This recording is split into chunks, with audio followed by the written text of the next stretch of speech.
Buenas noches, mis amigos. Bienvenidos a otra edición, un nuevo programa de La Otra Realidad, tu amigo Andrew Álvarez. Hoy viernes 24 de marzo del año 2023. Gracias por estar conmigo una vez más en La Otra Realidad, programa de corte ecléptico, distinto y diferente. Esta es la movida y la manera y la forma en que nosotros acá analizamos los asuntos importantes de lo que ocurre aquí en nuestro mundo, el planeta Tierra, el lugar que ha sido nuestra cuna. Y bueno, algún día esperemos poder salir de ella y ir más allá de las fronteras del mismo sistema solar. Ese es el sueño que inclusive nosotros los baby boomers teníamos en la década de los 60, cuando comenzó toda aquella carrera espacial, los vuelos Aurora, Géminis, Yuri Gagarin allá en la Unión Soviética, Sputnik y todas esas cosas que pusieron a correr nuestra imaginación. Inclusive nosotros los niños pensando en la perra Laika. Fue el primer animal que fue al espacio orbital y que bueno, la dejaron por ahí arriba, la pobre animalito se sofocó. Pero bueno, aquí estamos una vez más con ustedes para compartir, ¿no?, la información, los datos de la parte interesante que vamos a tener esta noche para ustedes acá en nuestro análisis personal, recordándole siempre que usted llegue a sus propias conclusiones, que verifique las fuentes de información, que trate siempre, ¿no?, de más o menos cuadrar la cosa con la realidad vis a vis lo que pues tal vez está un poquito más allá de la frontera de lo que parece ser cierto. Así que siempre hay que verificar y pasar por el filtro, algo que es básico en cualquier tipo de análisis crítico. También les informamos que estará con nosotros en el segundo segmento vía telefónica, como siempre acá los viernes con nosotros, el ingeniero Orlando Pla, platicando sobre algunas noticias interesantes de lo que ocurre en este momento en el mundo. Conmigo esta noche está mi productora Denise Bay. Denise, ¿está por aquí? Saludos a todos, compartan por favor. Claro que sí. Y gracias por estar. Ahí está una vez más. Y acá nosotros con lo que queda para hacer lo que tengamos que elaborar para ustedes hoy. Bueno, entrando en materia rápidamente, acá en La Otra Realidad, hoy ha habido mucha actividad allá en Siria. Usted sabe muy bien que los pasados días hubo un ataque de un dron dirigido contra una instalación de los Estados Unidos, de las tropas que hay precisamente allá en Siria, que se supone que hay alrededor de 900 soldados destacados allá en Siria como parte, ¿no?, del contingente que está en estos momentos para tratar de enfrentar lo que queda, ¿no?, los residuales del Estado Islámico, de Daesh, allá en Siria. Pero que lógicamente esto tiene otros propósitos políticos, obvio, ¿no? Aquí la idea también es hacer presión dentro de Siria y tener presencia de los Estados Unidos en ese país sin autorización del gobierno de su presidente Assad. De la misma manera que Turquía ha penetrado en Siria y que tiene tropas dentro de Siria, decenas de millas dentro de la frontera, de la misma manera que siguen también los enfrentamientos con los kurdos en el territorio sirio. Y tal como les digo esto, pues también hay que señalar que hay no solamente fuerzas de Irán allá en Siria, que hemos visto bombardeos de parte de, por ejemplo, de Israel, la aviación israelita, misiles israelitas que han caído sobre instalaciones donde está la llamada Guardia Revolucionaria Iraní o la Guardia Revolucionaria Islámica Iraní, que es el nombre propio de esta organización, que está a cargo de la milicia y que parte de ella es una de las ramas más, digamos, más activas que hay en todo el Oriente Medio, ¿no? Que es precisamente la rama de operaciones especiales que tiene el gobierno iraní. Y esto pues lo hemos hablado muchas veces, que es Quds. Y esta es tal vez una de las posiciones más difíciles de poder equilibrar las fuerzas dentro del Oriente Medio, porque en pocas palabras, mientras esta actividad surja desde el punto de vista de la inteligencia iraní en otros países penetrando Oriente Medio, la presencia de Estados Unidos se va a reforzar y la actividad, por ejemplo, de Israel también se va a triplicar, no a duplicar, a triplicar en la región. Por eso hemos visto los continuos ataques aéreos que ha llevado Israel sobre Siria, en las áreas donde está alegadamente la Guardia Revolucionaria Islámica iraní. Por otro lado, estos ataques que se dieron esta semana, que le costó la vida a un estadounidense, hirió a 7 militares más. De ese tópico vamos a hablar con el ingeniero Orlando Plan, el segundo segmento.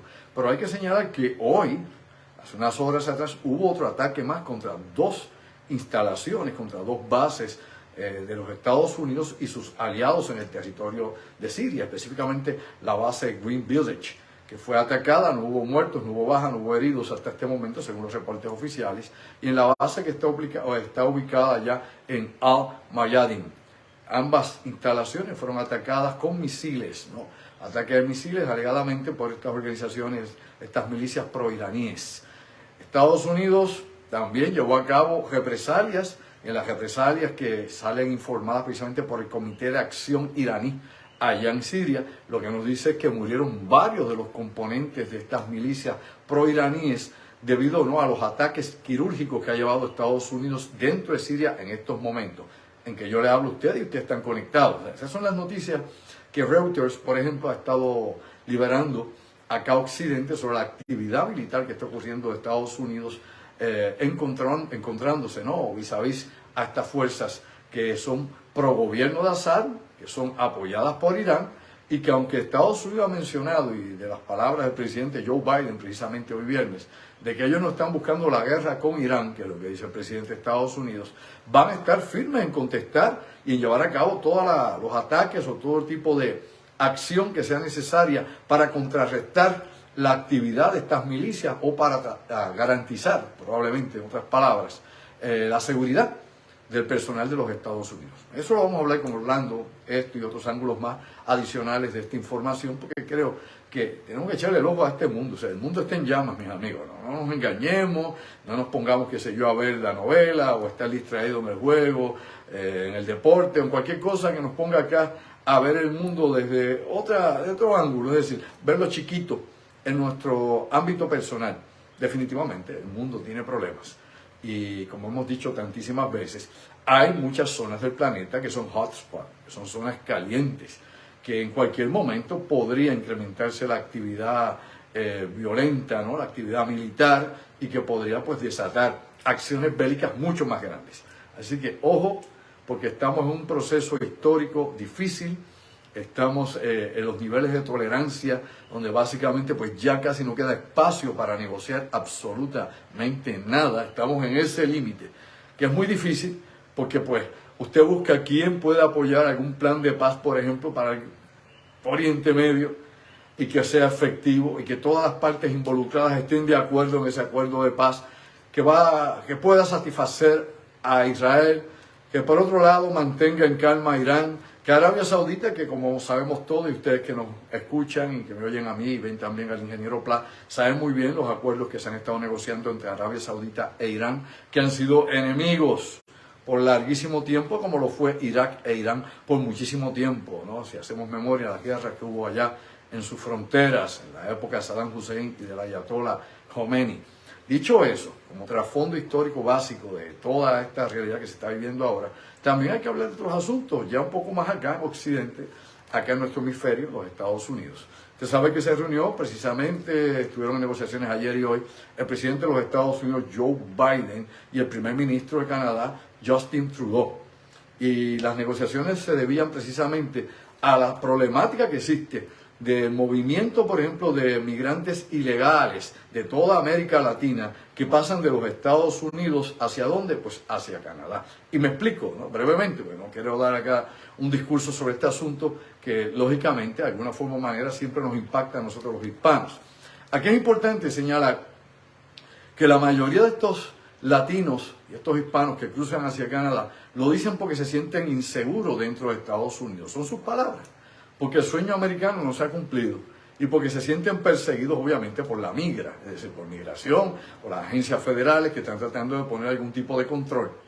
Pero debido a que no hay estabilidad y que no se sienten protegidos y que llegan a los Estados Unidos alegada y supuestamente buscando libertad o buscando un mejor futuro económico para ellos y sus familias, pues han decidido moverse hacia Canadá, donde obviamente el gobierno es más liberal que el de los Estados Unidos y donde la asistencia social es mayor, todos lo sabemos, las medicinas son más baratas, ¿no? Y hay otros tipos, digamos, de ayudas y recursos sociales superiores a los que se dan en Estados Unidos, para que usted salga del marasmo y se dé cuenta que Estados Unidos no es el país que tiene mejores calidad de vida, ¿no? Ni la mejor calidad de vida, ni los mejores servicios sociales. ¿Quién le dijo eso a usted?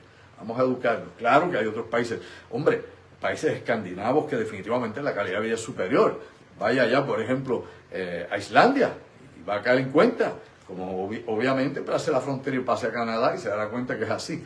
Así que no estamos acá en el meollo del universo y de la perfección, porque lógicamente hay una serie de circunstancias dentro de los Estados Unidos que se hacen muy difícil la vida allá, aparte de las luchas políticas radicales, y que nos estamos dando cuenta que esto va hacia una colisión, donde nuevamente los republicanos y los demócratas van a estar en plena guerra mucho antes de que lleguen las elecciones.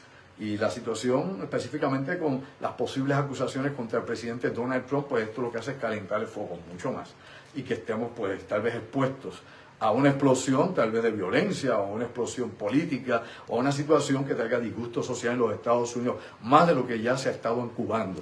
¿Ok? Acá nosotros en Puerto Rico, como una posesión militar de los Estados Unidos, como ciudadanos de segunda y tercera clase, pues lamentablemente no es mucho lo que podemos abonar dentro de la solución, la discusión o la elección política en los Estados Unidos, porque tenemos un déficit de poder político y unos enormes déficits económicos producidos por la cuestión colonial, y por otro lado por la mala administración que siempre hemos tenido aquí en Puerto Rico, de corruptos y de gente incapaz de hacer las cosas correctamente, es decir, de genios de la ineficiencia. Dicho eso, pues nuevamente se está trabajando para trabajar, por ejemplo, en las zonas que no hay vigilancia, lo que llaman algunos Roxanne, que es esta zona por donde pasaron el pasado año sobre 40.000 migrantes de los Estados Unidos hacia Canadá, que ya Canadá se comprometió con Washington, ¿no?, como el presidente Biden, en aceptar 15.000 de esos digamos, migrantes, no refugiados, pero sí migrantes, que han pasado de Estados Unidos a buscar mejor vida en Canadá.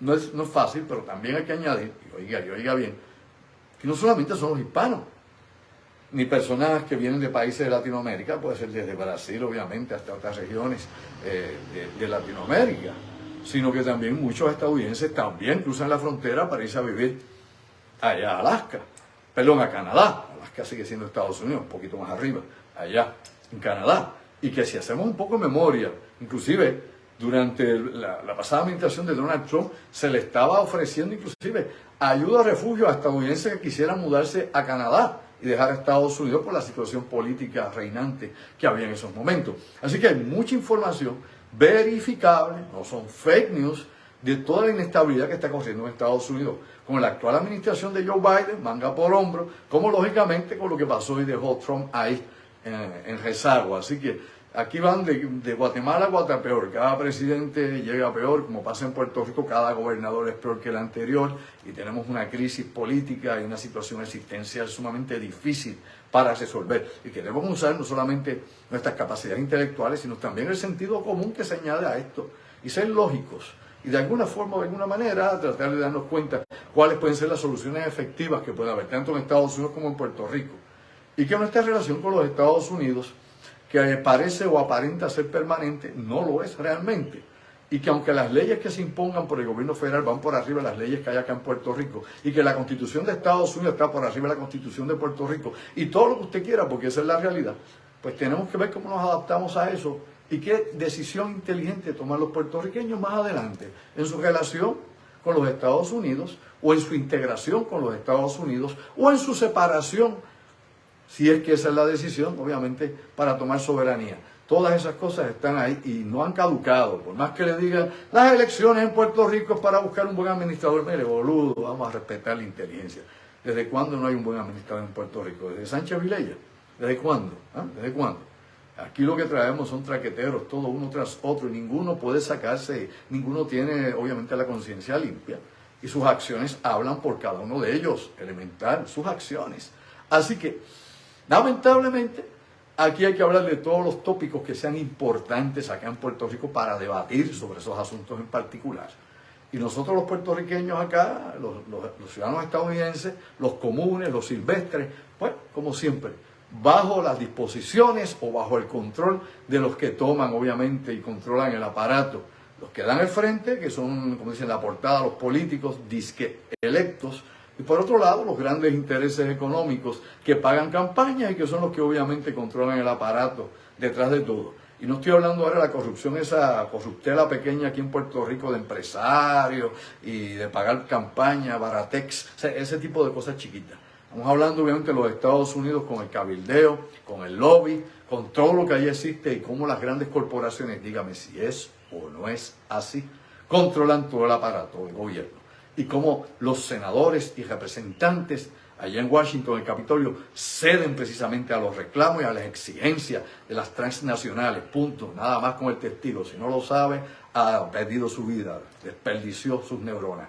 Y de esa forma y de esa manera, de esa manera, obviamente, el Estado profundo, el gobierno permanente, pues lógicamente coge también el aparato ejecutivo, no importa quién sea el presidente, use peluca o sea calvo, ¿no? Sea más viejo o menos viejo, como quiera que sea. Así que es tiempo de despertar durmiente. Dicho eso, pues bueno, hay otras cosas también. Esta situación de, por ejemplo, de la frontera. Mientras al norte Canadá y Estados Unidos, ¿no? Se reunió, como dije hace un momento, Justin Trudeau, primer ministro de Canadá, presidente Joe Biden, y llegan a sus acuerdos y allá se llevan bien, se dan la mano, para adelante y a ver qué pasa. Y acá haciendo ajustes. Pues la frontera sur de Estados Unidos está manga por hombro, perdida en el espacio. No se resuelve absolutamente nada. No hay soluciones a nivel federal, sino hay tampoco soluciones a nivel estatal. Y los estados resuelven, incluyendo a Texas y California, porque es la verdad, olvídese lo que digan sus gobernadores, son politiqueros. Y lógicamente tampoco el gobierno federal, desde Washington, hace lo necesario. Faltan legislaciones que no han hecho quienes. Los congresistas y los senadores de los Estados Unidos, republicanos y demócratas, son la misma basofia. Y de esa forma y de esa manera, pues usted se da cuenta que no transita nada positivo para resolver la crisis migratoria y la crisis de la frontera. No solamente con los miles de indocumentados que cruzan hacia Estados Unidos. Que hay que recordar que muchos de esos miles de indocumentados son los que sostienen la agricultura de Estados Unidos. Lo sabe, ¿verdad? Vamos a pensar y a saber lo que se dice. Claro, porque los gringos colorados no van a trabajar allí a sembrar tomate, ni a recoger uvas, ¿ah? Ni China, pues no lo sabía, claro que no, son quienes, los hispanos, punto, como pasaba en el siglo XIX, cuando llevan allá quienes, los chinos, y como pasaba en el siglo XVIII y XIX con los esclavos negros, básicos. Así que hay que ver cuál es la mano de obra realmente, que siempre ha estado ahí, el arriero para que haga ese tipo de cosas, ¿eh? Vamos a entenderlo como es. Así que tampoco usted ve a los afroamericanos metidos allí, ya ellos tuvieron mucho de recoger, por ejemplo, algodón allá en el sur, durante el siglo XIX y ya obviamente no les interesa meterse en las granjas agrícolas. Eso es para los mojados, para los aliens y no de otro planeta, los que vienen de la frontera sur. Dicho eso, para que usted se mantenga allí y siga viendo la información que continuamente fluye sobre esa situación, pues hay que añadirle lógicamente la cuestión de seguridad. Por un lado, la seguridad por la cuestión de los carteles, tráfico de drogas, trata humana y todo lo que ya sabemos. Y por otro lado, la seguridad que pueda implicar al terrorismo, células terroristas que puedan entrar, personal que obviamente transita dentro del mundillo del espionaje, que pueda entrar por cualquiera de las fronteras, pero en ese entorno, sepa usted bien, la frontera de México es diferente a la de Canadá y Estados Unidos, y me explico para que lo entienda. Los datos que tiene, por ejemplo, el FBI, Seguridad Nacional, es que los espías que van para obviamente observar o conseguir información industrial, militar o política, la que fuera necesaria, para utilizarla en contra de Estados Unidos o para tener más información sobre su enemigo, vienen por la frontera de Canadá, no de México, lo sabía, ¿verdad?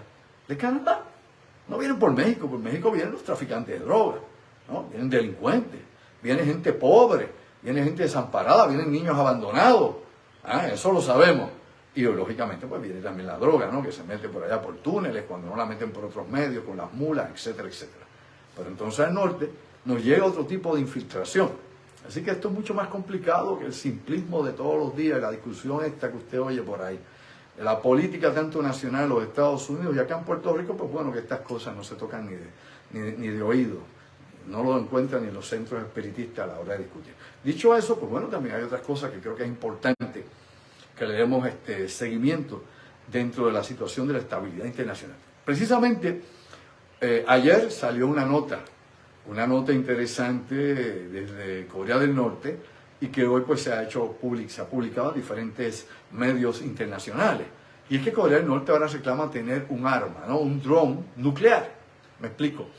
Tenemos un dron que es parecido al Poseidón, ¿no? Y el Poseidón, usted sabe que es este dron largo, una especie de torpedo grandísimo, decenas de metros, que alegada y supuestamente los rusos tienen y que tiene la capacidad de estallar una bomba de 20, 30, 40, inclusive se habla hasta de 50 megatones o más, cosa que no se ha probado, cosa que no se sabe y que es parte también de la propaganda militar que tiene Rusia, básico. Pero ahora surge Corea del Norte que dice, bueno, llevamos desde el 2012 trabajando y desarrollando este drone, ¿no? Imagínate, en 2012, que desarrollando ese drone, cuando ellos obviamente cuestión navales y ese tipo de tecnología, no güey Felipe, pero bueno, por eso es que los militares y los técnicos que hay en el Pentágono y los analistas que pueda haber de la OTAN o cualquier otra organización que pueda estar siempre observando, vigilante sobre Corea del Norte, ponen en tela de juicio todas estas pruebas y declaraciones que hace Kim Jong-un y su gobierno. Y me explico una vez más. Alegadamente lo probaron, ¿no? Que estuvo varios días, par de días ahí para arriba y para abajo, ese dron por debajo del agua, unos cuantos cientos de pies bajo el agua, y que pues hicieron estallar, que lo probaron y que pues han buscado las equivalencias y alegado y supuestamente pues según la capacidad que ellos tienen de poder montar una ojiva nuclear, pues pueden producir supuestamente un tsunami, parecido a la situación del Poseidón, de que podría producir un tsunami, aunque no se ha visto esa prueba.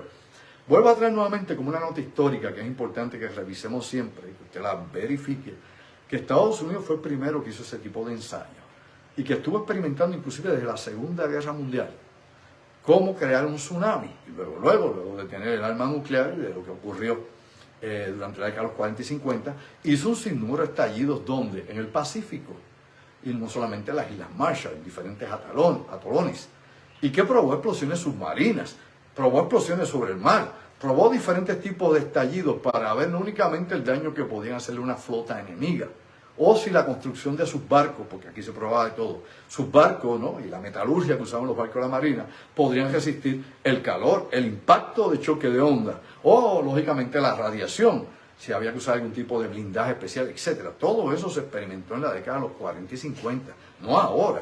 O sea que eso es pasé, primitivo ya. Pero también probaron de entre una cosa y otra, ¿no? El efecto que podía producir, a ver si realmente se podía llevar a cabo, ¿no? Crear un tsunami, si se podía usar esto como un arma de un tsunami.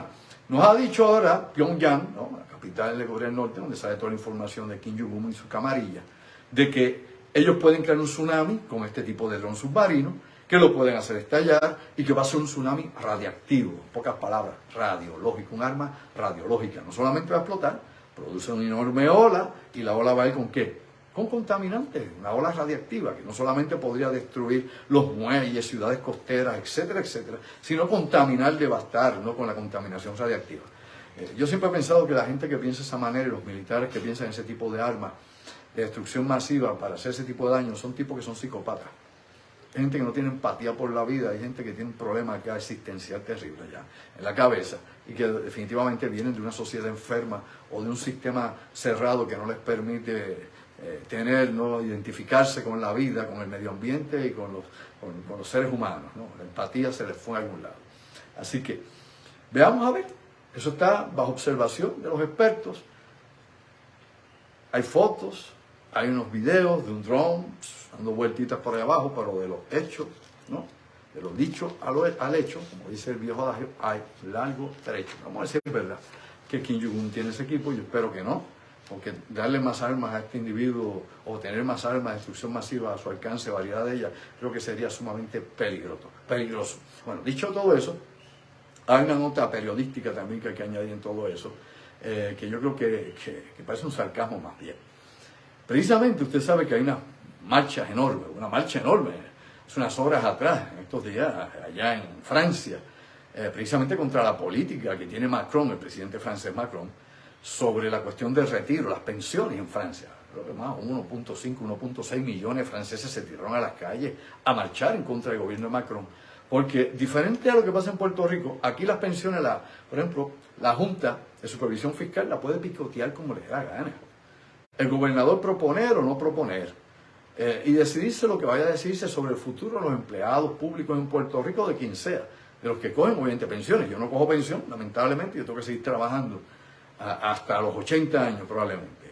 Hay que batir el cobre. Pero aquí la gente muy bien calladita, aquí la gente protesta por chucherías, sanganazos, qué sé yo, una columnita acá, una morillita allá, qué sé yo, una protesta por qué sé yo, porque me cae mal fulano, o porque pusieron un color de bandera, qué sé yo, cosas así, cosas insignificantes realmente que no determinan el futuro de Puerto Rico ni el destino de nosotros. Vamos a ver cómo es, son quitados, nada de eso resuelve. Pero en estos países, repúblicas democráticas, europeas, parte de la OTAN, parte obviamente de la Unión Europea, como Francia, la gente se tira a la calle a reclamar sus derechos adquiridos, lo que por tantos años trabajaron, como ha pasado en Puerto Rico, que la gente no sale a protestar, y los que salen a protestar son 2 o 3, usted ve 4 o 5 dando una vueltita así, hipnótica, frente a un edificio y nada más con 2 o 3 cartelones. El resto de las decenas de miles de afectados ni le viene ni le va, no van a ir a sudar allí. Pero en Francia no es así. Y lo hemos visto históricamente, como allí la gente sale a las calles a protestar de verdad. Y en Alemania también a meterle caña. Y en Gran Bretaña también. O sea, en los países principales aliados de Estados Unidos, la gente sale a exigir, a dar caña. Inclusive en los Estados Unidos, punto. Así es, así es. Así que tenemos que, qué sé yo, madurar un poco más nuestro aspecto político y social. Y ver cómo reclamamos los derechos adquiridos. Y el trabajo y el dinero que es suyo. Que no es de un bonista. Que no es de un político chanchullero, que no es de una corporación particular, que es de usted, mi amigo y mi amiga. Y de que aquí en Puerto Rico pues tenemos esto al garete, a la deriva, que Dios reparta suerte. Y como dije, ¿desde hace cuánto no hay un gobernador, un administrador en Puerto Rico que sepa bregar con la cosa? ¿Desde hace cuánto? Desde el pasado siglo. Desde la época de Sánchez Vilella, que cuadraba las cosas, porque ni siquiera Muñoz. Así que usted haga historia para que vaya refrescando la memoria si es que no vivió en ese tiempo, pero busque información y se educa al respecto. Dicho eso, pues bueno, aquí la nota interesante, que es un sarcasmo, es que Irán le exige a Francia de que no sea represivo con los que están protestando en sus calles. Mi madre. De verdad que, como dicen por ahí, en la casa del ahorcado va a mencionar la soga, o el burro diciéndole orejón al conejo, no sé. La realidad es que Irán no tiene moral alguna, ninguna, punto, pasé, nada más que ver, para exigirle a ningún país que defienda los derechos o que mantenga los derechos civiles de sus ciudadanos cuando Irán los viola continuamente. Donde Irán ejecuta a todo aquel que proteste en su propio país. ¿Es o no es así? Que los lleva y los encierra, y los aísla, y los tortura, y los ejecuta. Punto. Esa es la verdad, le gusta el que no, vamos a despertar. Y le viene a decir a Francia que en Francia sí, al igual que en Chile, usan balas de goma y les revientan los ojos a los que protestan. Adrede o accidental, como quiera que sea, una agresión. Pero entonces Irán viene a exigirle esto a Francia. O sea, esto es un chiste de mal gusto. Esto es un chiste negro, una broma negra, lamentablemente. Pero así son las cosas. Y viene a hacer ese papelón, no, que si no se pueden violar los derechos civiles, los derechos humanos en Francia, la gente tiene derecho a protestar, pero en Irán nadie tiene derecho a protestar, o no es así. Usted se da cuenta cómo es la hipocresía, a qué niveles llega todo eso. Bueno, otra cosa importante, y ya vamos ya cerrando ya este primer segmento para pasar con el ingeniero Orlando Pla. Tengo muchas notas más, pero hay que avanzar esta noche, y no quiero ser algo escueto, no quiero irme por ahí por la tangente. Hay muchas notas en estos momentos sobre la situación de contaminación ambiental a nivel del planeta y la peligrosidad que existe. Yo he hablado muchas veces aquí de diferentes elementos y componentes que están tóxicos en el medio ambiente nuestro 24/7. He hablado aquí, por ejemplo, del triclorotileno y el triclorotileno, vamos a decirlo mejor en sus siglas, TCE, para no amarrarme la garganta, tengo que tomar agua ya. Está básicamente en toda la producción y los procesos industriales que hay en este planeta.